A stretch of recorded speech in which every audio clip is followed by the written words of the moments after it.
శ్రీమాత్రే నమః. తొలి ఏకాదశి అని ఎట్లు వచ్చింది? జూలై 6వ తేదీన విశిష్టత ఏంటిది? ఏడాది పొడుగునా 24 ఏకాదశులు ఉంటాయి. వాటిలో ఈ రోజు వచ్చే ఆషాఢ శుక్ల ఏకాదశి మొదటి ఏకాదశి. ఈ పండుగనే తొలి ఏకాదశి, శయన ఏకాదశి, హరివాసర పేలాల పండుగ అని కూడా పిలుస్తారు. ఈ రోజు భక్తి శ్రద్ధతో విష్ణుమూర్తిని పూజిస్తే కోరిన కోరికలు తీరుతాయని భక్తుల నమ్మకం.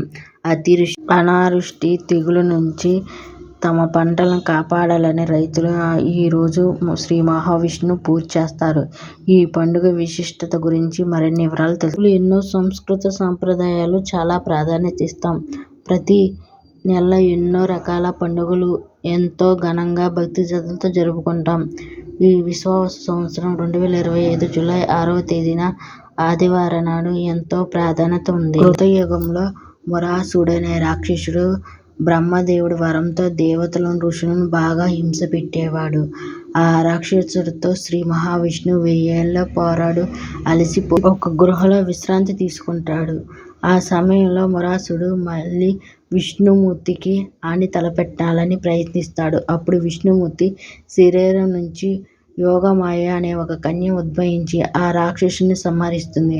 ఆ కన్య పుట్టిన తిథి ప్రకారం ఆమెకు ఏకాదశి పేరు పెట్టారు.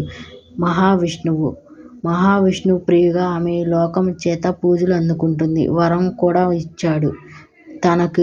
తనకు ఇష్టమైన తిథి ఏకాదశి. ఏకాదశి రోజు ఉపవాసం చేస్తే అన్ని పాపాల నుంచి ముక్తి పొందుతారని శ్రీ మహావిష్ణువు భక్తులకు అభయం ఇచ్చాడు.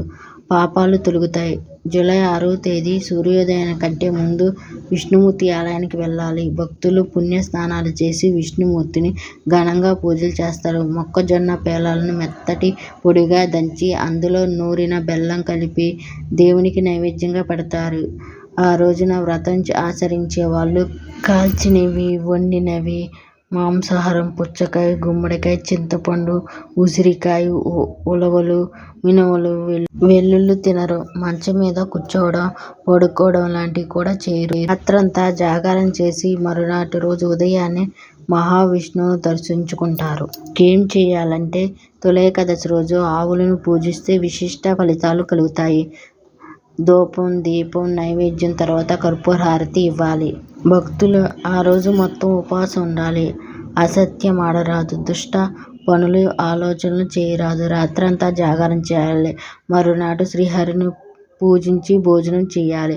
ఓం నమో భగవతి వాసుదేవాయ నమః ద్వాదశి మంత్రం జపించాలి. రామ, కృష్ణ, నారాయణ మొదలైన పేర్లతో భగవన్నామ స్మరణ చేయాలి. విష్ణు సహస్రనామం జపించాలి. పూజ చేసేవారు ధాన్యాలు, పప్పులు, శనగలు, మొక్కజొన్న, గోకరకాయ, చిక్కుడుకాయ, బఠానీ ఆహార పదార్థాలు తీసుకోకూడదు.